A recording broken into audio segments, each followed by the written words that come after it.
আসসালামু আলাইকুম। দেশ বিদেশ টিভি থেকে হুসেন বলছি। আমার চ্যানেলে সবাইকে স্বাগত। বাংলাদেশের রাজনীতিতে বিএনপি একটি বড় দল। বিএনপির নেত্রী খালেদা জিয়া অসুস্থ হয়ে যাবার পর এখন তার ছেলে তারেক জিয়া ভারপ্রাপ্ত চেয়ারম্যান হিসেবে দায়িত্ব পালন করছেন। তারেক জিয়া, আপনারা জানেন, 2008 সালে তাকে অনেকটা মানে বাধ্য করা হয় দেশ ছাড়তে, এবং তিনি আহ, লন্ডনে এখন অবস্থান করছেন। 16 বছর যাবৎ এই দেশে আছেন। এখন আওয়ামী লীগ যখন সরকার ছিল, তার পাসপোর্ট নবায়ন করেনি, অর্থাৎ তার পাসপোর্ট মেয়াদ চলে গেছে, অর্থাৎ এটা দিয়ে তিনি আর কোথাও যাইতে পারবেন না। এখন যতটুকু জানা যায় যে তাদের যে দলের মির্জা ফখরুল স্বীকার করেছিলেন যে 2012 সালে তারেক জিয়া রাজনৈতিক আশ্রয় তিনি নিয়েছেন ব্রিটেন থেকে, এবং গুজব ছড়িয়েছিল যে বাংলাদেশের নাগরিকত্ব ছেড়ে দিয়েছেন তারেক জিয়া। তবে পাসপোর্ট জমা দিলে নাগরিকত্ব চলে যায়, এটা ঠিক নয়। কারণ পাসপোর্ট মানেই নাগরিকত্ব না। আমাদের দেশে 16 কোটি মানুষের পাসপোর্ট নাই, তারা কি নাগরিক না? পাসপোর্টের সাথে নাগরিকত্বের কোনো সম্পর্ক নেই। এখন কথা হচ্ছে, তারেক জিয়া বাংলাদেশে কিভাবে ফিরবেন, এটা নিয়ে কথা উঠেছে। অনেকেই মনে করেন যে আস্তে আস্তে তার কেসগুলো উঠে যাবে এবং তিনি বাংলাদেশে ফিরবেন। এখন তার পাসপোর্ট নাই, যেহেতু আওয়ামী লীগ সরকার সে সময় দেয়নি, এখন তার পাসপোর্ট করা কোনো সমস্যা নয়। কিন্তু কথা হলো, অনেকেই মনে করছেন যে আগামী দিনের প্রধানমন্ত্রী হচ্ছেন তারেক জিয়া। কিন্তু তিনি কিভাবে প্রধানমন্ত্রী হবেন?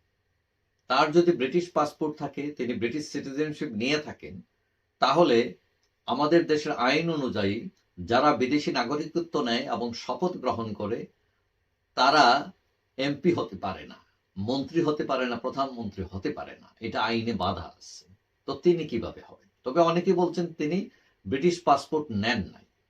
তো এখন ব্রিটিশ পাসপোর্ট না নিলে তার দেশি পাসপোর্টও নাই, তাহলে তিনি যে ওমরা করতে গেলেন আহ, তার মা এবং তার স্ত্রী সহ, পরিবার সহ, তো সেটা কিভাবে গেলেন, সেটা প্রশ্ন উঠেছে।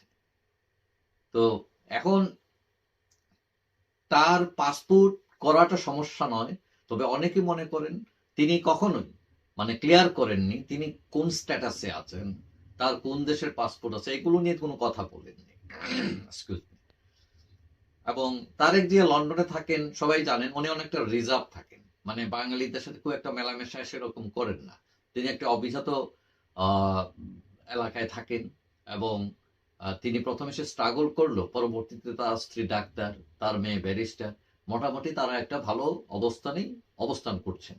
এবং যতটুকু জানা যায় যে বিএনপি, যে লন্ডনস্থ বিএনপি যা আছে, তাদের কয়েকজন নেতার সাথে তার হয়তো যোগাযোগ আছে, কিন্তু একদম গণহারে কারোর সাথে তার যোগাযোগ নেই। এবং তিনি তেমন কিছু বেরো হন না। এবং জানা যায় তিনি আইনের উপর পড়াশোনা করেছেন। মাঝে মধ্যে মিটিং টিটিং থাকলে আসেন, বা কারো তার দলের কারোর ছেলে মেয়ের বিয়ে শাদী হলে তাকে হঠাৎ দেখা যায়। তো এখন তিনি ফিরবেন এটা নিশ্চিত, কিন্তু কথা হলো যে এই কোন পাসপোর্টে ফিরবেন। এখন যদি তার ব্রিটিশ পাসপোর্ট হয়ে থাকে, তাহলে সেই পাসপোর্ট দিয়ে তিনি নির্বাচন করার জন্য যোগ্য নন। মন্ত্রী, প্রধানমন্ত্রী তো পরের বিষয়। তো অনেকেই বলছেন যে তার পাসপোর্ট নাই, আবার বলছেন আছে অনেকেই। এখন এখানে একটা জিনিস আছে, যে পাসপোর্ট তিনি চাইলে সারেন্ডার করতে পারেন, এবং সারেন্ডার করে তিনি বাংলাদেশি পাসপোর্ট দিয়ে যদি যায় এবং তিনি ব্রিটিশ নাগরিকত্ব ত্যাগ করেন, তাহলে তার এমপি, মন্ত্রী, প্রধানমন্ত্রী হওয়ার কোনো বাধা নেই।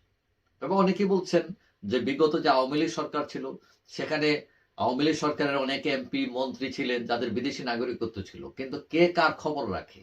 ঘটনা হচ্ছে এইরকম। হয়তো প্রধানমন্ত্রীও জানতেন যে এদের বিদেশি নাগরিকত্ব আছে, কিন্তু তিনিও তৎকালীন প্রধানমন্ত্রী শেখ হাসিনা বদার করেন না এইসব আইনের। তো অনেকে মনে করছেন থাকলেও তিনি প্রধানমন্ত্রী হলে, এমপি হলে এগুলো কে কার চ্যালেঞ্জ করে। তবে তিনি যদি থেকে থাকে, তাহলে তিনি চাইলে এটা করতে পারেন, সারেন্ডার করতে পারেন, এবং এটাই সবচেয়ে ভালো, ফেয়ার হয় এবং ট্রান্সপারেন্ট হয়, আইনের প্রতি শ্রদ্ধা দেখানো হয়। তবে অনেকেই মনে করেন যে তার এই পাসপোর্ট হয়তো আছে, এবং তিনি সেটা সারেন্ডার করবেন না সেটা নিয়েই গোপন করে গিয়ে নির্বাচন করবেন, প্রধানমন্ত্রী হবেন, সেটা তার উপর নির্ভর করে। যাই হোক, সবাই ভালো থাকবেন। আশা করি দেখা হবে অন্য কোনো ভিডিওতে ইনশাআল্লাহ। আল্লাহ হাফেজ।